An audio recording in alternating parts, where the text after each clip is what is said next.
2025 meeting of the Parker Town Council. Let the record show that all are present except Hefta and Barrington. And if you would, please rise and join me in the Pledge of Allegiance. I pledge allegiance to the flag of the United States of America and to the republic for which it stands, one nation, under God, indivisible, with liberty and justice for all. Thank you all. Good evening and welcome. First up, we have public comments. I'm going to read a statement into the record. Public comments. No action will be taken on these items. Public comment is an opportunity for town residents and other interested individuals to speak about items that are not on the agenda. This comment period is limited to 30 minutes total time, with each individual allowed a maximum of 3 minutes to speak. You must sign up ahead of time in order to comment. That sign-up period begins 30 minutes before the start of the meeting. The council will accommodate as many speakers as possible during this time, with preference to town residents. But if public comment extends beyond the allotted 30 minutes, town council will continue the comment period at the end of the meeting prior to adjourning for those who signed up before the meeting. As any matters raised by individuals during the public comment are not on the agenda and other potentially interested parties would not therefore be aware of the discussion of these items, town council will not engage in dialogue regarding any items raised during public comment. I do not have anybody on the sign-up sheet. Is there any member of the public in front of us that wishes to address council this evening? Seeing none, we'll open and close public comment at 7:01 p.m. and move on to reports, items, and comments from mayor and council. Mr. Hendricks, you want to start, sir? Thank you, Mr. Mayor. Nothing to report. And Ms. Wilkes? So save that one for other people. So on the 26th, I had the Parker Chamber of Commerce board meeting. It was good just to meet with them and see what questions they had. They did have a few questions that I've directed towards staff, and we'll get those answers to them. On the 27th, myself along with other fellow council members, and I'll let them talk about it, but we won for the Douglas County Housing Partnership a Metro Vision Award for the Douglas County Proposition 123 collaboration. So that was fantastic to be there. Councilmember Barrington is our primary for that board, but I'm her alternate, and because she was in Norway, I got to go on her behalf, which was wonderful. The next day, I had the Douglas County Housing Partnership board meeting where we discussed upcoming funding and project opportunities. And then on Friday the 29th, through the Parker Chamber of Commerce, we had the fourth wine walk of this year. And despite a little bit of rain in the beginning, a little bit of rain at the end, it was a huge turnout, and very happy to go around and talk to the businesses and see how the wine walk's helping them and how their businesses are thriving and anything we can do to help. Thank you, Mr. Dyack. Thank you very much. As Councilmember Wilkes indicated, on the 27th, a few of us went to the Dr. Cog Awards ceremony. One of the items, the big item to me, was the John V. Christensen Award. That is, looking at Dr. Cog, that award recognizes individuals who promote cooperation and collaboration for the benefit of the region. With that being said, one of our past electeds here in Douglas County, former Lone Tree Mayor Jackie Millay, was the recipient of that award. Well deserved. I worked with Jackie for the last 13 years on transportation-related items and other things. She was a force. It was fantastic to collaborate and to strategize with her. And I think together, Jackie, myself, and everybody else who worked with us at that time, those electeds here in Douglas County, did a fantastic job for the citizens. On the 28th, I had an E470 Finance Committee meeting. I'm the chair of the Finance Committee. We talked about toll revenue overviews. We're looking to determine if we, E470, can address the toll rates. Over the past number of years, we've held it steady. We've actually decreased it, I believe, in 2021. Looking to see if there are any opportunities to give some relief to the E470 customers, and that's a little bit more discussion on that here in the coming months before we figure out the direction. But things are looking promising, and we review the 2026 draft budget and long-range capital plan. Thank you, Mr. Dyack. Mr. Franzen. So one thing I think some of my fellow commissioners missed was the Civic Academy that we had on 8/21. Brandy left it for me, apparently. But that was a great round one. I strongly encourage any residents who are listening in or watching, it's a really neat program that's put on free by the town. Also attended Dr. Cog Awards, wine walk with council members Dyack and Wilkes. That's it. Thank you, sir. See, for myself, last Sunday, I had the honor of attending the Parker Stake Conference at the Church of Latter-day Saints, and absolutely amazing. I was truly honored to be there. They graciously thanked Chad Larson, former president, for his service, and his two counselors, and I am forgetting names right now, and I wish I had written them down. I then welcomed in President Diedrichson, if that's right. That's probably butchering that also, and his counselors, and just an honor to be there today and represent the community. But thanked Mr. Larson, President Larson, for his service to the community. And on that, I also want to point out that I have the Mayor's Day of Service coming up this Saturday, the 6th.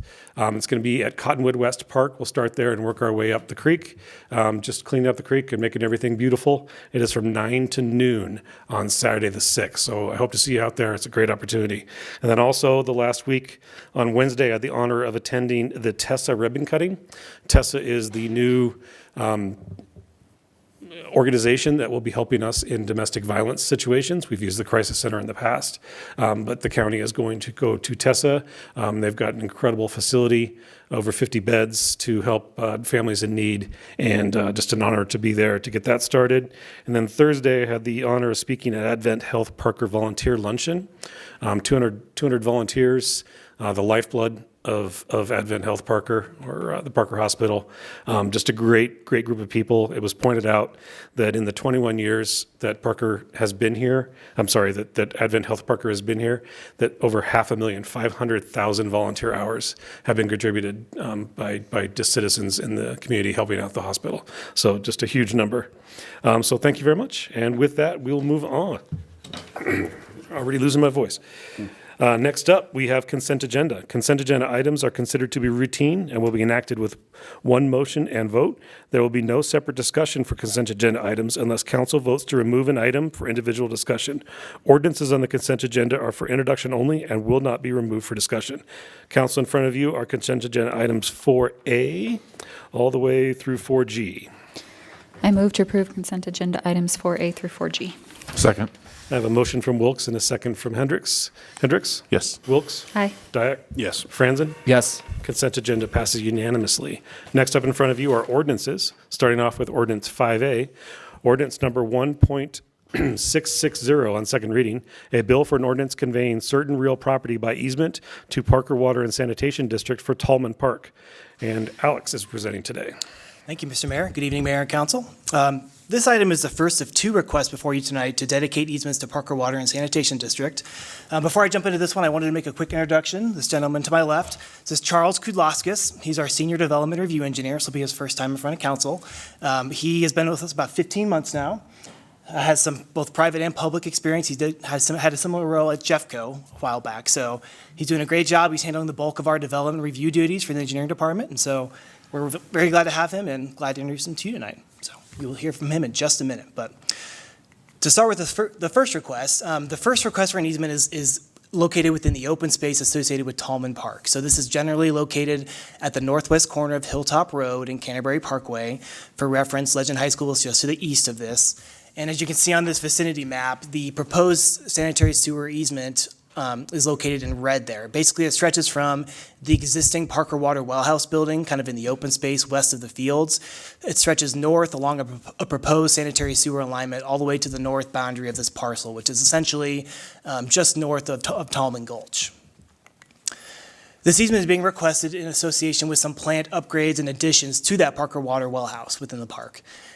More specifically, it is necessary to grant the ability for them to construct a new 4-inch sanitary sewer force main that will allow them to convey waste from that site over to the sanitary sewer main to the north.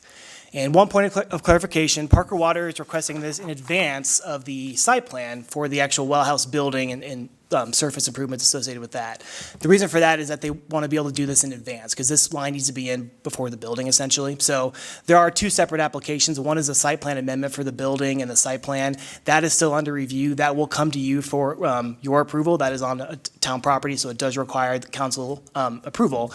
This easement tonight is under a use by special review, which is a different kind of application. It's for the underground lines only. That is an administrative approval, so that's gone through the proper reviews of the engineering department and others. That is just pending this easement dedication. So two separate paths. You will see the site plan come before you for the well house and the building. This is strictly for the underground easement tonight. So a few details about the easement. It is 30 feet in width, as is Parker Water standard. The easement agreement is a standard form that both the town attorney's office and Parker Water's legal counsel approves.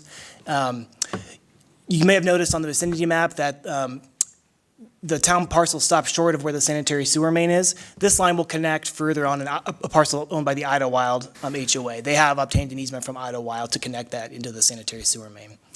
The town Parks and Open Space Department, they have reviewed and approved this alignment. They didn't have any concerns with it. And then the final point, this easement is proposed to be granted with no direct payment between the town and Parker Water and Sanitation. You've probably heard me say this several times over the years. Essentially, we have an ongoing swap. Instead of paying each other back and forth for easements and right-of-way, it's been a roughly even trade over the years. We have the same group of ratepayers/taxpayers, so it didn't seem like it made sense to continue to trade money back and forth for these. So we are proposing to continue that arrangement free of charge for each other, essentially. And then a few details on the construction. Construction access to this area will come from the existing Parker Water access road. There's a gravel road that Parker Water uses to access the well house. It's south of all the park amenities, so there will not be construction access through the park. We won't be disturbing those areas. The segment of the proposed sewer line that goes under Tallman Gulch and the associated trail in the floodplain, that will be bored or tunneled underground, so they won't be open trenching the drainage way or disturbing the trail too much. And then finally, as always is the case with this kind of work, all restoration or revegetation of a disturbance will be secured through a grading permit. So we will have financial security in place from Parker Water to make sure everything gets restored and regrown the way it needs to be. So with that, staff does recommend approval of ordinance 1.660. There is a project representative here. He does not have a formal presentation, but if there's any questions or you'd like more information about the project, he is available to answer any questions. Thank you. First, staff questions. Eric, questions for our staff? Can you clarify who is paying for the disturbance? Or I guess if there's something disturbed, who's paying for that? So the Parker Water Project will. So they're paying for all the work, and essentially we have a grading permit program where they have to put up financial security that we hold through the construction process. So we hold that until basically they've restored everything, the area is regrown with the native grasses to basically the town's requirements, which is 75% of the pre-disturbance growth. So essentially they have to get a re-veg before, yeah. Thanks, Alex. John, questions? Yeah, no, I think, to me, coming into this, I was going to ask questions related to the lack of getting funding from Parker Water and Sept. I think you've addressed that within your presentation. Thank you. Wilkes?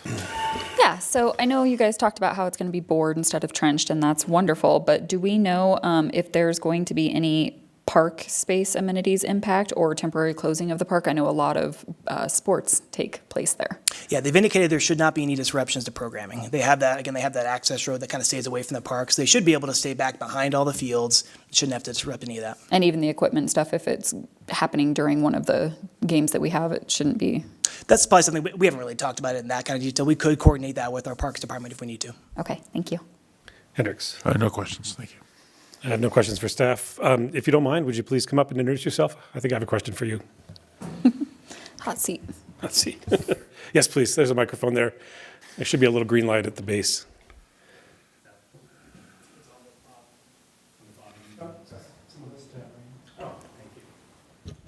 There we go. My name is EJ Katsoulis. I'm with Tetra Tech, the engineer that's contracted with Parker Water and Sanitation District for the design. Thank you. I think my question is, why do you need a 4-inch sanitary sewer? Is it a bathroom, or are you trying to recapture blow-off, or what are we doing here? So the intent of the design is to build this annex on top of the existing well house, which removes iron and manganese from the groundwater, which in turn can lead to red water issues. So that's the driver for the project. As the iron and manganese accumulates in the well house, periodically you have to backwash those filters and then take the gunk somewhere. So this sanitary sewer is intended to transfer that. It's going to store up in a wet well next to the well house and then transfer out over to the existing sanitary sewer that Alex described. And that's going to happen during nighttime hours, so no impact, no worries about surcharging or anything like that. So we're just building up all the solids that accumulate and then needing to transfer it. That line to the north was the closest point that made the most sense. And a force main, are we talking with a lift station, or how are we getting it to? I know the grades, they may be very close, but there's quite a drip in between. Right, it's actually a little higher, and that's why it's a force main and not flowing down by gravity. We're going to have a couple pumps in that wet well to lift the solids out and pump them through the new line. And differential flow monitors to maintain or to make sure there's no leakage? No monitors in the line, but it'll, only during those flow periods it's not continuously flowing. So we'll see any residual flow come back to the wet well. So that's not a concern that we have with Awesome. that line. Council, any questions for, yes, Brandy? Just wanted to piggyback on what yours. Have you done a detailed inspection yet of the existing line to make sure there aren't any potential issues before you start the connection? You're referring to the main line to Yes. the north? No inspections of that line have been done that I know of, but that would require video or camera of the line, which PWSD does periodically. So I'm sure that one has been done. I couldn't tell you at what point in the past. But if there was something in that line, I think they would have a flag from the past year or two on that. Okay, thank you. Yeah. Anybody else questions? Thank you for your time, sir. Appreciate you being here tonight. Thank you. All right. With that, we'll open up public comment on this ordinance. Is there any member of the public that has questions for this council on this specific item this evening? Seeing none, we'll close public comment at 7:16 and go back to comments or debate from council. Hendricks, anything to add? No, that's pretty standard. Parker Water is a good partner, and I'm in favor. Wilkes? As always, I love the collaboration that you guys put into it and the work and, the trade-off for the funding that we were talking about. And it seems like you guys have pretty much covered all the bases here, so thank you. Dak? Yeah, no, I'm again appreciate staff working with Parker Water and Sanitation to achieve this. And Franzen? Yeah, likewise, I do appreciate that they're going to do a boring under the Tallman Gulch to minimize any impact to any residents or anybody using the trail. So, yes, it's pretty straightforward. Thank you, guys. Thank you, council. With that, I'd entertain a motion. I move to approve ordinance number 1.660 on second reading. Excellent. Do I have a Second. I have a motion from Hendricks and a second from Franzen. Hendricks? Yes. Wilkes? Aye. Dyak? Yes. Franzen? Yes. And let the record show that passed unanimously. Next in front of you, item 5B, ordinance number 1.661 on second reading, a bill for an ordinance conveying certain real property by easement to the Parker Water and Sanitation District for Lutheran High School. And presenting today, Mr. Charles Kudlauskas.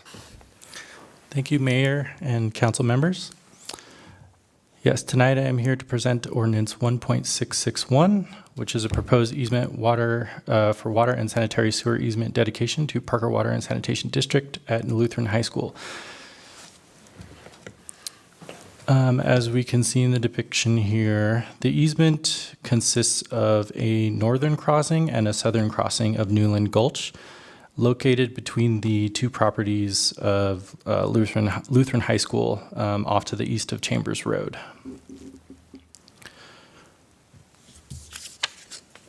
The easement is requested in association with a site plan for Lutheran High School that proposes to construct new athletic fields, a detention pond, small ADA parking lot, and a concession building with required utilities connecting to existing lines to the east. The easement is necessary to allow construction of an 8-inch water line and 2-inch sanitary sewer force main for the northern cross connection, and the southern cross connection allows for an 8-inch water line service to proposed fire hydrants.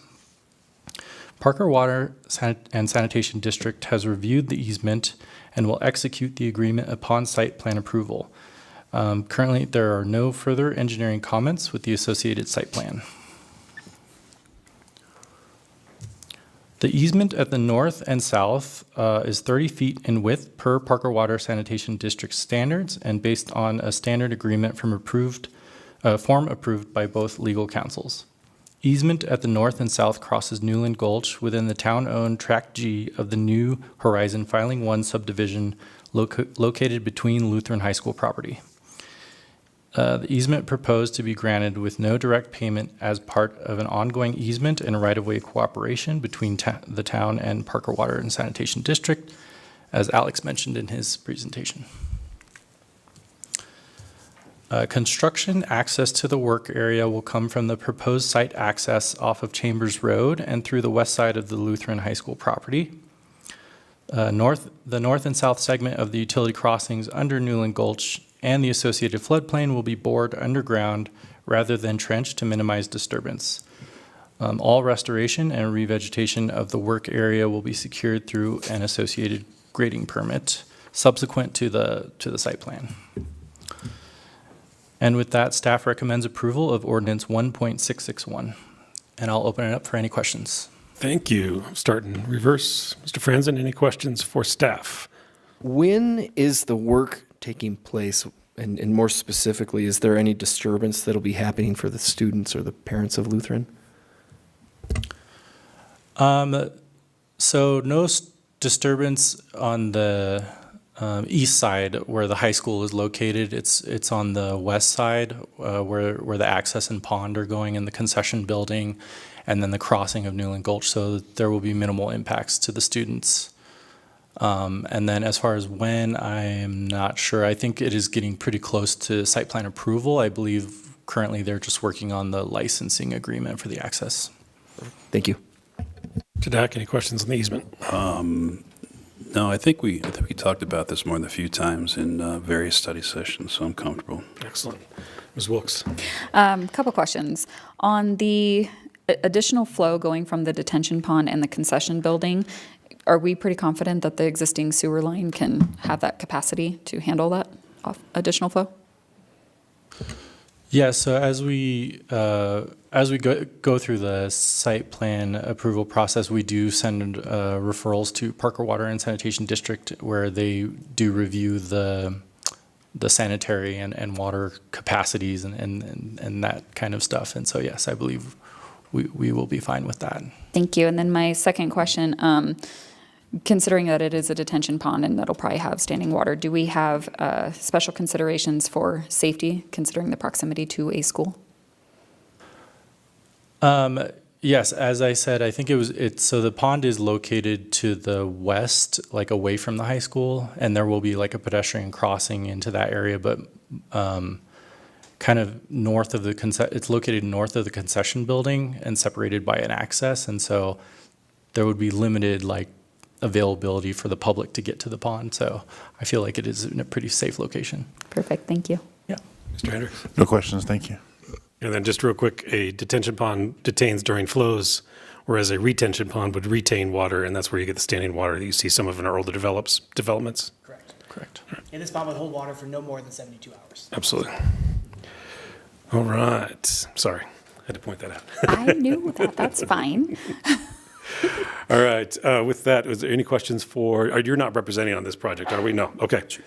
So with that, we'll open up public comment at 7:23. Any members of the public wishing to address council on this item, please step forward. Seeing none, we'll close public comment at 7:23 and go back for comments or debates. Mr. Hendricks? No real comment other than it's a pretty basic ask, and I'm in support. Ms. Wilkes? Just to be clear, I knew that, but I know it can hold it for up to 72 hours, 72. and kids are kids. So I had to make sure I Yes. was stating that. No, I think all of it's wonderful, and, when we can help add more stuff, because I know Lutheran's looking at doing lots of stuff with their school and can make more ease and accessibility to them, it's a good thing. So thank you, guys.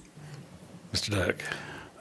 Again, appreciate the collaboration between town staff, Parker Water and Sand to move projects forward. And Mr. Franzen? Really nothing to add. Thank you, guys.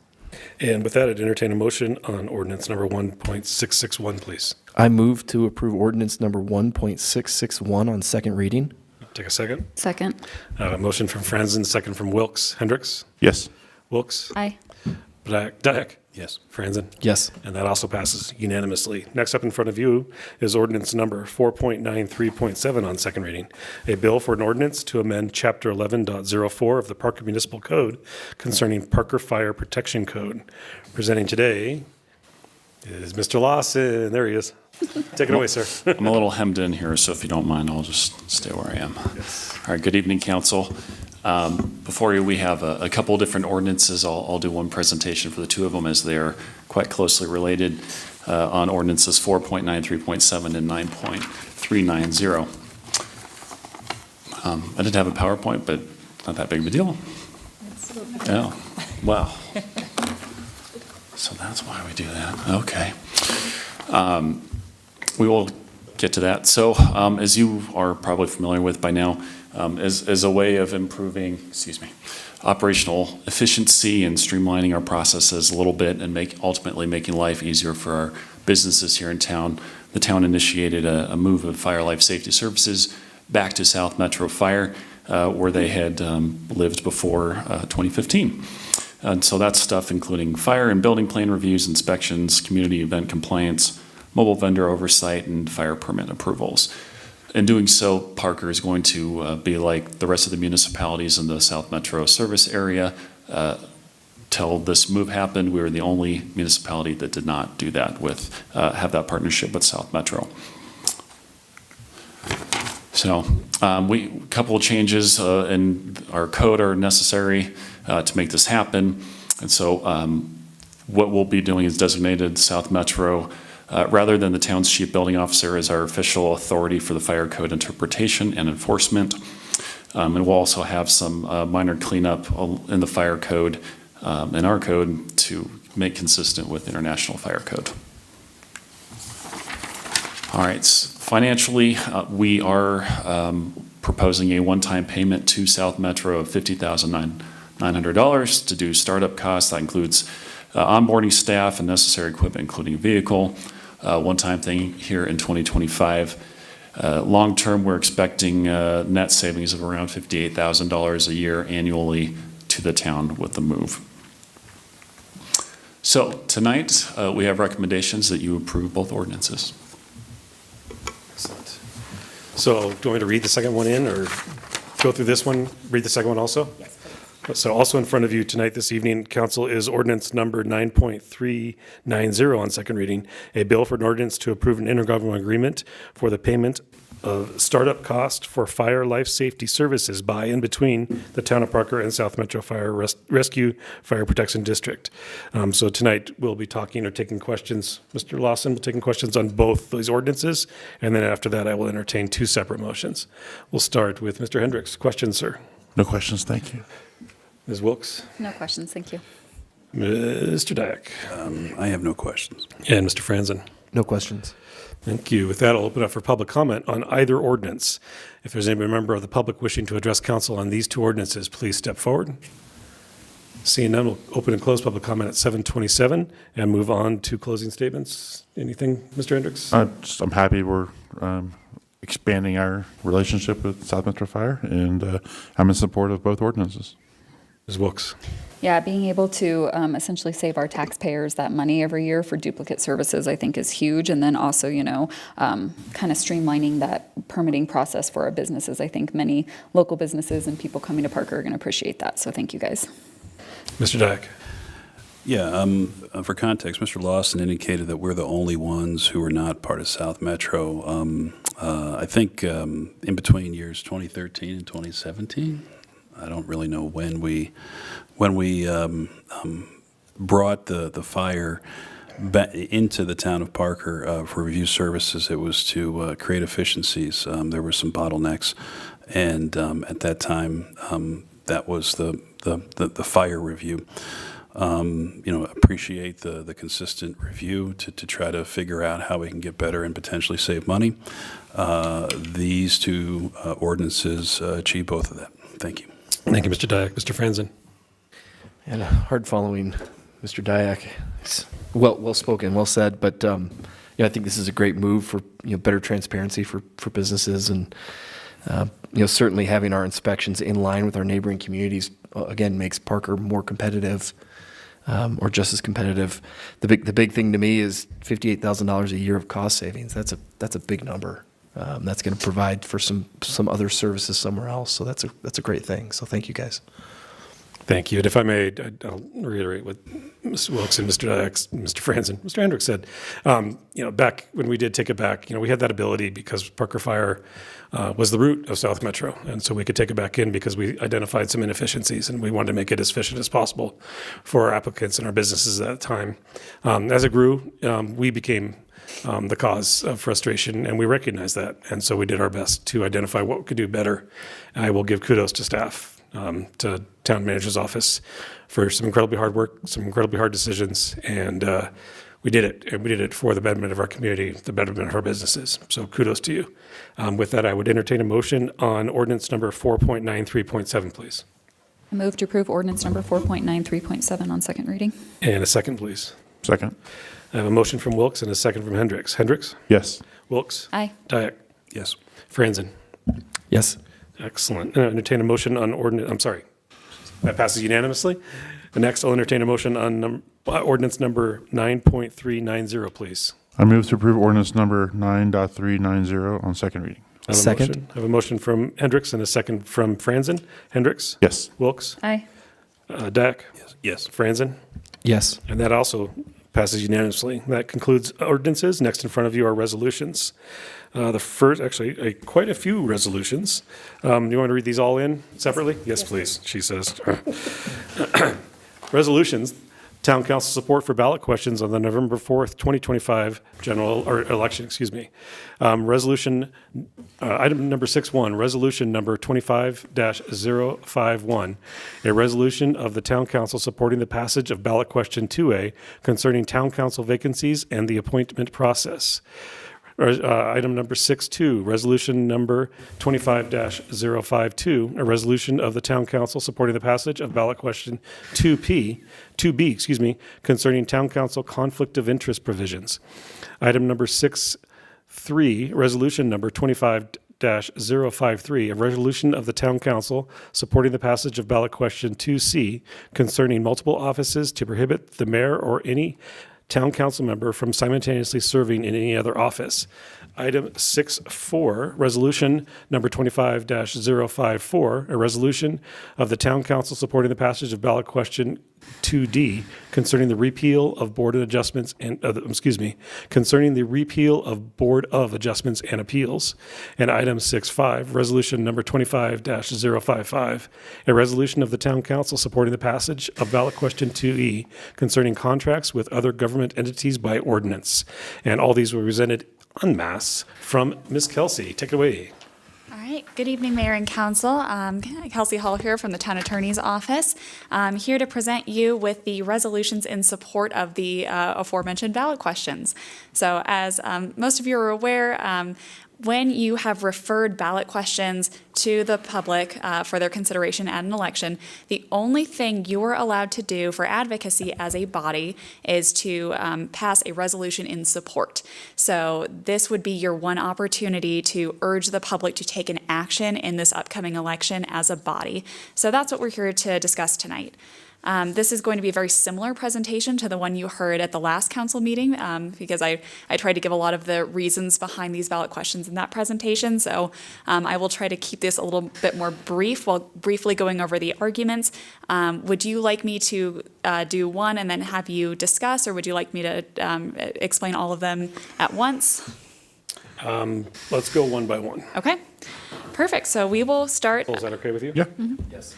Perfect. So we will start with question 2A, which concerns section 2.9 of the charter, which covers vacancies. So as we discussed, this question would do two things. It would create a vacancy in the position of the mayor or a town council member if they were to be elected or appointed to another elected or appointed position at the same time as they're holding office here. And it would update the process to fill a vacancy. We'll talk about the first section a little bit more whenever we go over, I think it's question 2C, which is section 3.11 on multiple offices, so we'll kind of hold that. But the more important portion of this question is really the process to fill a vacancy. Currently, you have 20 days to fill a vacancy when one occurs. That can create certain challenges, mostly scheduling meetings, giving applicants enough time to evaluate whether this is a good process for them, if this is something they want to do, and just giving the public the opportunity to sort of be in the room whenever all those decisions happen. It can be very tough if you have to schedule a meeting at 8 a.m. on a Wednesday, for example. So what we're trying to do here is say that 20 days is just simply too short of a timeline to make that critical decision. So it is for the betterment of the public writ large to provide an extended process so that everyone can have the information they need and you have the time to make that considered decision of either to call a special election or make an appointment. Do you have any questions on that resolution? Council, start questions. Mr. Franzen? Kelsey, can you outline, I guess, hypothetical costs if we hold a special election for one of these seats? Oh gosh, it would depend. So we often will work with the county to coordinate our elections. If we do that, it can be much less expensive. I think the base cost is about $60,000, Chris, just depending. If we were not able to coordinate, let's say a vacancy showed up right after we had our November election and we had to do our own, it could be quite a bit more expensive because you would have to do things like rent voting machines, get your own people to run the elections. You'd have to consider the ballot cost. So it could run over 100. It just kind of depends.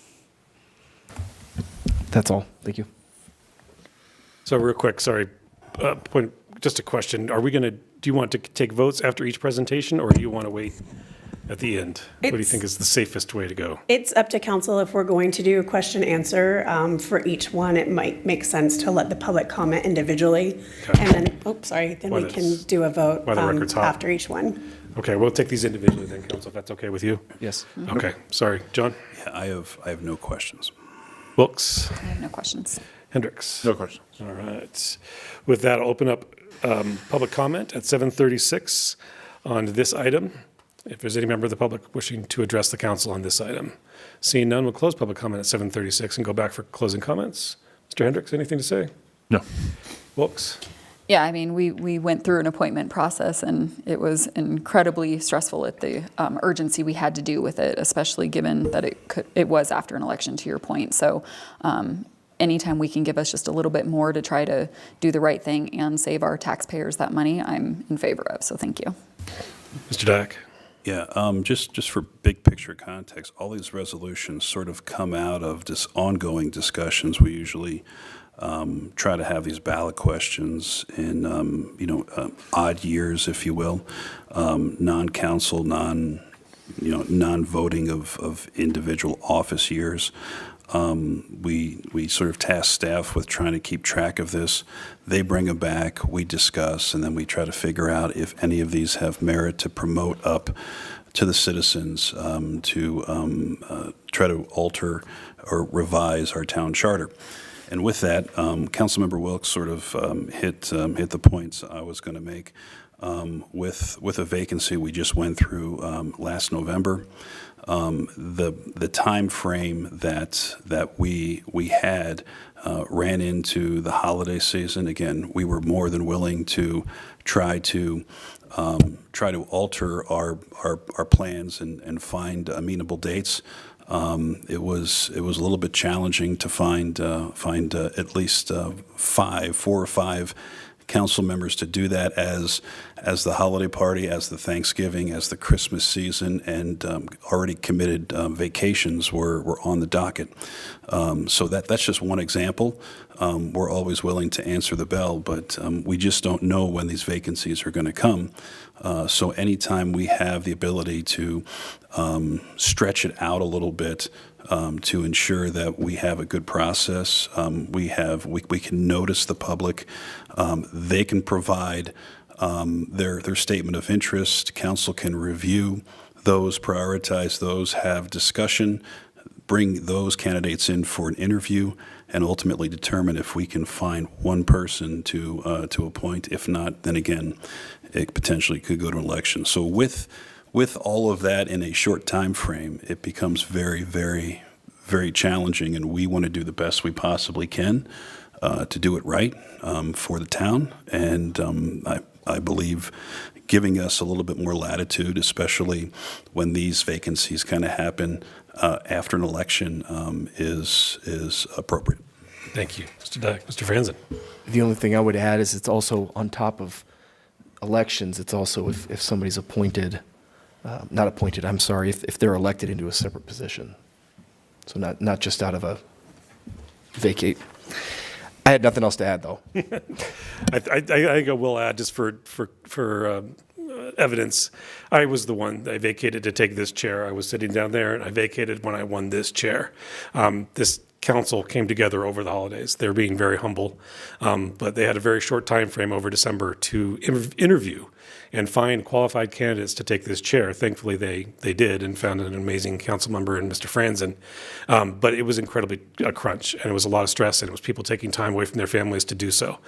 So this council is passing a resolution, or could pass a resolution, to show support, to ask the citizens to just give us a little bit more time to debate these questions, to find the best candidates that we can, and spend a little bit more time, and don't rush through in December. So that's what this is all about, and I applaud staff for bringing this forward, and entertain a motion, please. Anybody? Move to approve resolution number 25-051. Do I have to add anything to that? No. Okay. Second. I have a motion from Wilks and a second from Hendricks. Hendricks? Yes. Wilks? Aye. Dyak? Yes. Franzen? Yes. And that passes unanimously. Next in front of us, resolution number 25-052, please. All right, so this resolution concerns ballot question 2B, which would update section 3.4 of the charter regarding conflict of interest. As we discussed last time, this section only refers currently to council members, but not the mayor. We think this is a holdover from when we had a strong mayor form of government, when the mayor was technically a member of council. And this section just did not get updated at the time that change was made. So this is just a common sense update to make sure that everyone on council and the mayor have to follow the same conflict of interest rules, so that they cannot vote on any matter in which they have a personal or financial or other conflict of interest. Thank you. Mr. Franzen, questions? No questions. Mr. Dyak? No questions. Ms. Wilks? No questions. Mr. Hendricks? No questions. All right, with that, we'll open public comment at 7:41. Member of the public that wishes to address council on this resolution, step forward. Seeing none, we'll close public comment at 7:41 and come back for closing comments. Mr. Franzen? No, I just think, as Kelsey stated, that, this is a cleanup to make, the mayor's chair in the same light as ours as far as holding office or other items, but I'm in support. Mr. Dyak? Yeah, I mean, I think through the past couple of years, this was brought to our attention of an inconsistency. With having a very large town charter, our staff goes through to try to weed these things out or make revisions that are appropriate. This is one of those things when identified made sense to myself, so I'm supportive. Thank you. Ms. Wilks? Yeah, I just want to make it clear, we don't think that there's an issue with our current sitting mayor. This is, it's part of this council's job to protect future council and protect future citizens, and understanding that this is a gap that, again, we don't have an issue with right now, but we want to make sure there's not an issue in future mayors coming forward. So I just wanted to get that on the record, and I'm in support. Mr. Hendricks? I am in support as well. I'll just state also that as I touched on, our charter was set up, and when this town was originally set up, it was set up as a strong mayor. When the mayor is the CEO of the community, a very small community, that's easily done at a certain point in time. The citizens decided that we needed to hire professionals, thus our town manager's office, to run this organization. And the mayor became, I won't say a weak mayor, but it became a council manager form of government. And the mayor took on different roles. The charter still has some leftover bits in it that need to be cleaned up, so there's not contradiction. And that's what council will possibly do tonight, or will put a resolution in support of tonight. With that, I would entertain a motion. I move to approve resolution number 25-052. Second. I have a motion from Hendricks and a second from Wilks. Hendricks. Yes. Wilks. Aye. Dyak. Yes. Franzen. Yes. And that passes unanimously. Next in front of you, resolution 25-053, please. All right, this is a resolution regarding ballot question 2C. This would add new section 3.11 to the charter, which would prohibit the mayor or any town council member from holding more than one office at the same time. So currently, the charter does not prohibit multiple office holding. However, this is something that's pretty common at other levels of government, including the federal and state levels. You cannot hold more than one elected or appointed position at a time. The reason that we would do this is just to enshrine some good governance principles. We would be following basically the doctrine of undivided loyalty. The idea is that you want to make sure that when you're sitting up on that dais, the citizens know that you are representing the town of Parker, that you are not potentially weighing the interests of another community or another body that you represent. This town does a lot of work with other governmental agencies. For example, with the county, we're considering a funding IGA for Salisbury Park coming up. We do a lot of transportation and road projects. If we are doing development or considering annexing part of unincorporated Douglas County, there are considerations with that. Metro districts, you approve their service plans. The school district, we provide school resource officers to them and we share in those costs. When we annex in property, we dedicate property to the school district. There's just a ton of places where there could potentially be a conflict of interest. So again, we haven't found anything current with this council, but it's one of those good governance things that would be a good thing to enshrine in the charter if the voters so choose. Another argument for this is that under Section 2.5 in the charter, the mayor and town council members are elected on a nonpartisan basis. So if you had a sitting council member or the mayor who was elected to a partisan office, that could kind of taint the character of council and perhaps even violate the nonpartisan nature as required by the charter. So that's kind of this section in a nutshell. Thank you. With questions, Mr. Hendricks, questions? No questions. Ms. Wilkes, questions? Okay, I just need some more clarification. I know when this was brought to us last time, I had a statement ready, but I want to actually learn a little more. So are we talking HOA? Are we talking other boards? Are we talking school board? Are we talking CML? Are we talking church boards? Like where is the line? Where are the boundaries for this? It would be truly in the nature of a political office. So I think serving on your local HOA would be fine. Your church would be fine.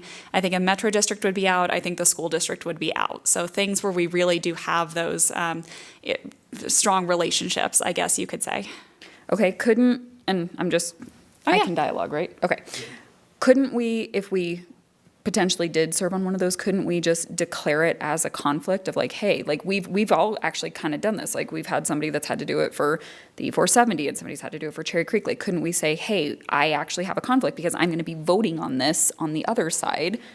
Oh, you certainly could. I mean, we had it with Mayor Rivera when you were serving on the Cherry Creek Metro District, or it was a Water Quality Board. There it is. It was a very long acronym, and we had to make sure that you could not sign or approve that agreement because of your dual roles with the town and the Water Quality Board.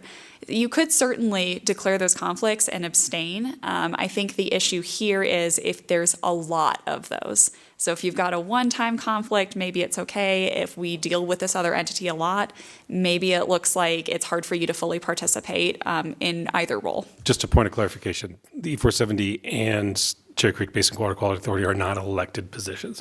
So I think that's the big qualifier here, that the people are electing them. Okay, so is it elected and appointed, or is it just elected? You would want, what the intention would be, sort of like Councilmember Franzen, if you were appointed in to fill a seat that is normally elected. Okay. Okay, I know I have another question, so give me 1 second. So, Back to you. And if you need to come back, no worries. yeah, come back to me, because I know I have one other. Mr. Dyack, questions? No questions. Mr. Franzen, questions? Stall. Phil. Turn my mic on and off. It's weird. No, what? It's not working. No questions. Sorry, Brandy. I remembered it, so it's okay. Historically, have we had a situation where we've had a member that has had to remove themselves multiple times based on all of the criteria that you just said? Like, is this actually an issue, or is this something that we're maybe foreseeing or trying to project as could be an issue? I am not aware of that in this body, but I know that there have been people around the metro area who are trying to hold dual offices. For example, a council member and a county commissioner at the same time. There are people who are actively trying to do that.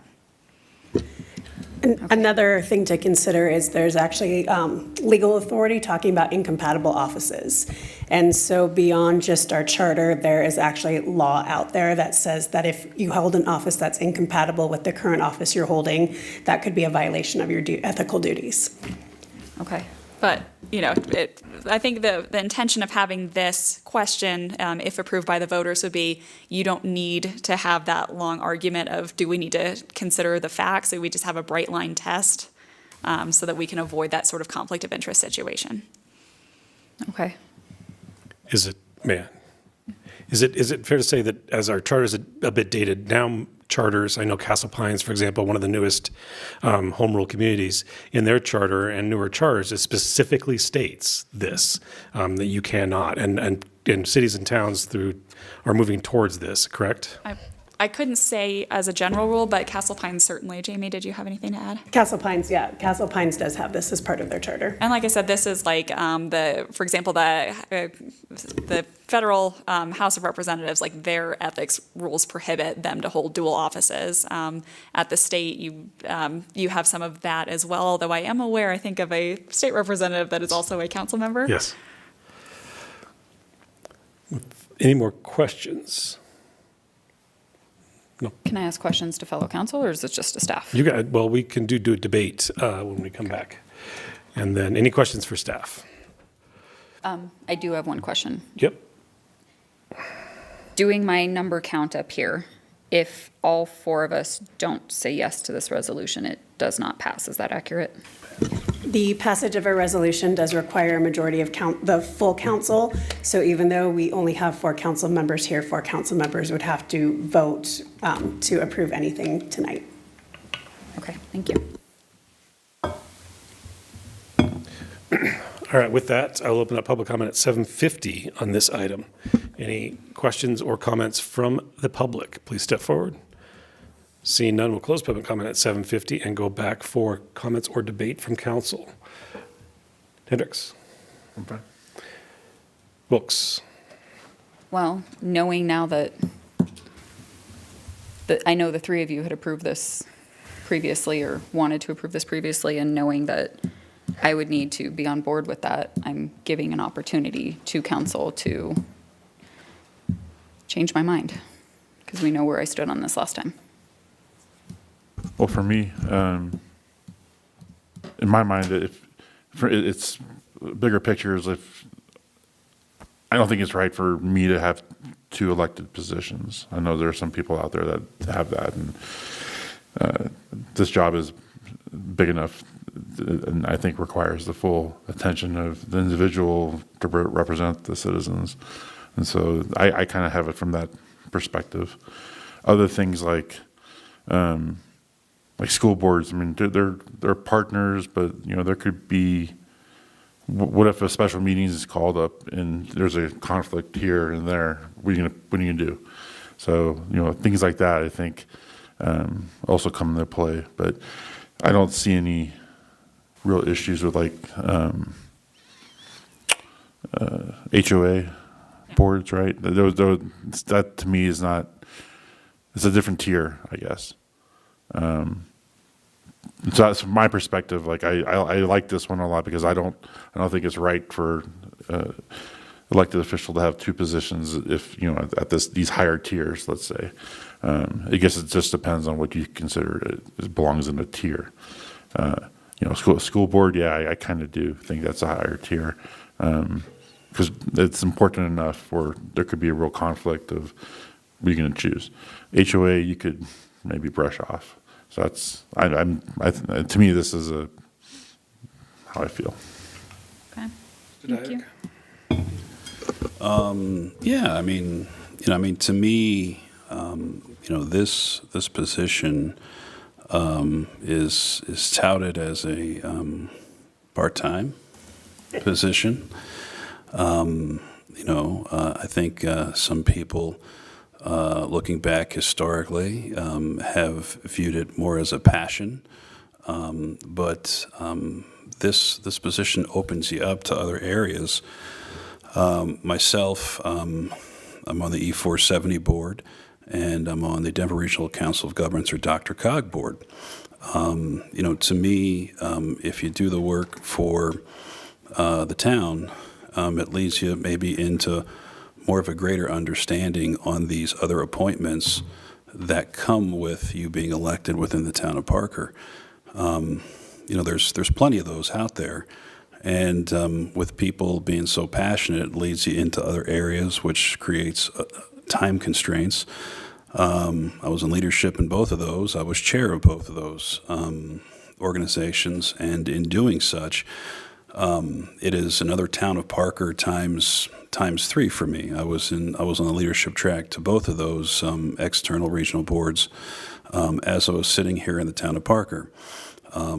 As I always need to be mindful of my town duties, and I also need to understand what other people here on this board bring. Mayor Rivero, he was the water guy. So to me, that wasn't my thing, but when he brought something to our attention, I needed to understand that. And, if you expand that to, 7 people, 6 council member and 1 mayor, I think this part-time position quickly becomes more than that. And if your avenue of service is the town, there's plenty to do here in the town and with its external appointments. If there's something greater that needs to happen, I sure hope people have a lot of time, because it is very challenging to do this job coming online and to get invested and to go out to external boards and make a difference for Parker and for Douglas County. So I would not know how to try to run for a second position, elected position, to add to my council member duties. I just don't see that being realistic, quite honestly. But if someone has that ability, I think there's a choice that needs to be made. And, I think I just don't know how to do that. And if, to me, if there is a concern that you don't feel the same way, or you can't vote yes on this, Councilmember Wilkes, I would advocate for you to continue this to the next meeting. Thank you. Mr. Franzen, words? No, I think, when this was initially brought, you brought some really good points to the table, some well thought out items. For me, it was more in, this is a service to citizens, right? It's a job. It's more than a job. It's more than a part-time job. Ignoring the hours and the time commitment, it's service, right? It's service to our neighbors and our residents. When I read this and view this, it's listen, you can't, if I go and say, okay, I'm going to go run for county commissioner, and somebody comes and asks me, well, who am I talking to, right? Am I talking to Eric, the town council member, Eric, the commissioner, or a metro board? Well, which Eric am I actually talking to? And then having to help delineate the differences between those two roles and why I'm doing either one in each. For me, it feels like a disservice to, my neighbors and my residents, that like, hey, I'm torn. I could be torn. I could be torn frequently. I guess that's all I have. That's why it spoke to me the way it did. Speak to council as to your point. So specifically for this one, it was more to John's point, but in a counter of it, who are we to say what somebody's capability is? And who are we to say what somebody's time restrictions and time limitations are? And, is it up to us? Is it our job to actually create an unnecessary barrier to make it harder for qualified individuals who might have the capability and the capacity to serve on 2 different ways? Maybe serving on their school board and serving on council, for an example, just picking out of the bucket. It's kind of like, who are we to say that that's not allowed and we're prohibiting and limiting? And to our mayor's point the last time, it's not our job to make it harder for somebody to run for an elected position. And this pretty much, in my opinion, has been that. What I do know is a majority of us council, myself excluded, does want this to move forward. And what I do know is I believe 100% that a majority should rule and that the people should be allowed to vote for what they want. Because we're not saying this is going to happen. We're saying, let's take it to the people. It's a courtesy that wasn't offered to me. It was something that, unfortunately wasn't given the opportunity to move forward. But I also know that I respect my fellow council. And if a majority of you want this to move forward despite my hesitation and limitations, then I'm also not going to stand in the way and stop it. With that, I would entertain a motion. I move to approve resolution number 25-053. A second. I have a motion from Hendricks and a second from Franzen. Hendricks. Yes. Wilks. Yes. Dyak. Yes. Franzen. Yes. And that passes unanimously. Next in front of you, ordinance number 25-054. Kelsey. All right, this is question 2D, which would repeal the Board of Adjustment and Appeals. As we discussed last time, this is the board that exists on paper, but nowhere else. It is intended to hear appeals of the refusal of building permits, violation of zoning ordinances, and to make exceptions to our zoning regulations. Since this board has had no reason to meet in the last 15 years, staff believed it would be appropriate to repeal this out of the charter so you are not required to appoint people to a board that has no function, and then to transfer those duties over to the Planning Commission, which does meet regularly.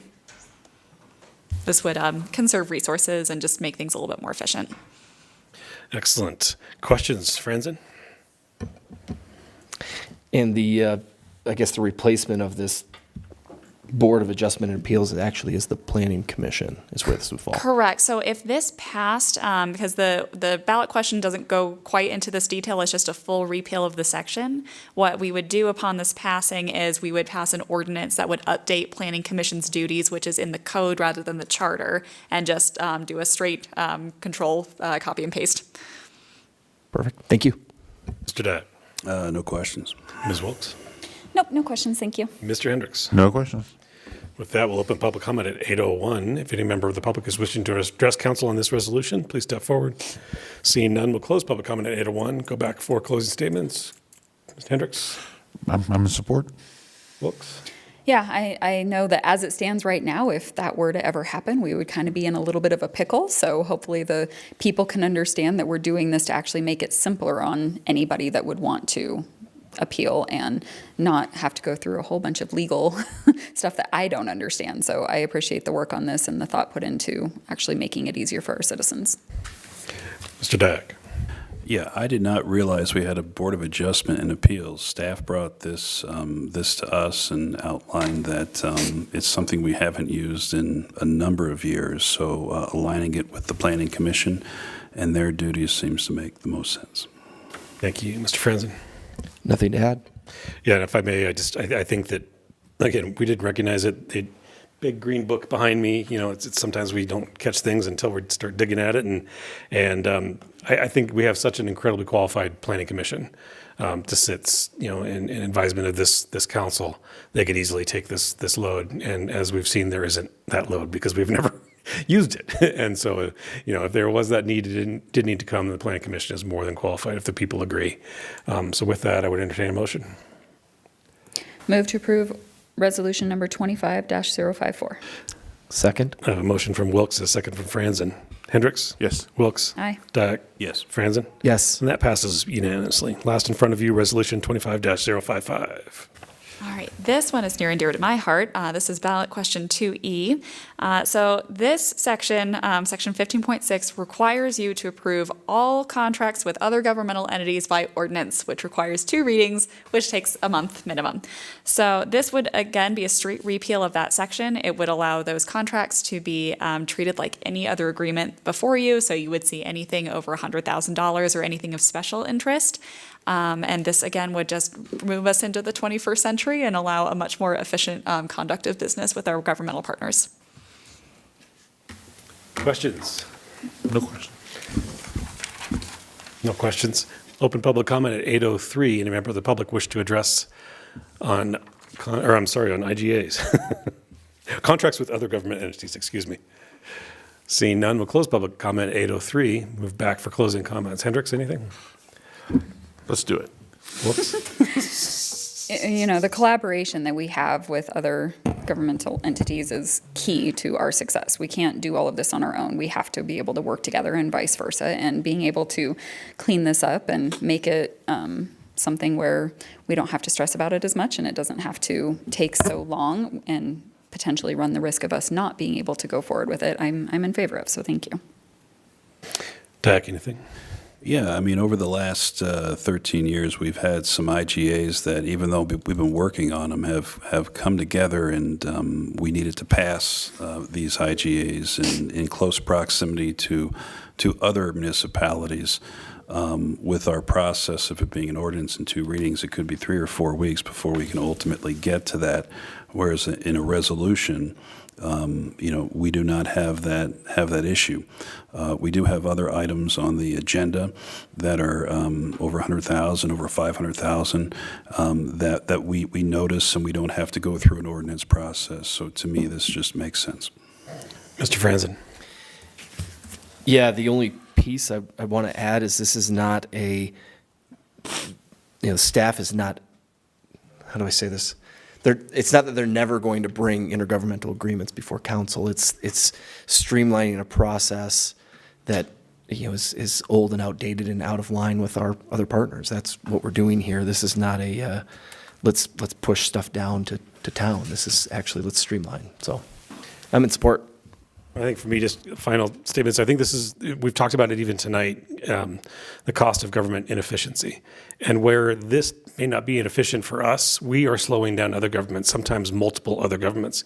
So in a roundabout way, we're costing taxpayer dollars, not in our own organization, but in other organizations, because we are the slow dog, because we've always done it this way, and this is the way we do it. We are one of the few that do it this way, and so this would bring us in line with our peers and save taxpayers dollars in other organizations. So I am hopefully in support of a yes vote here.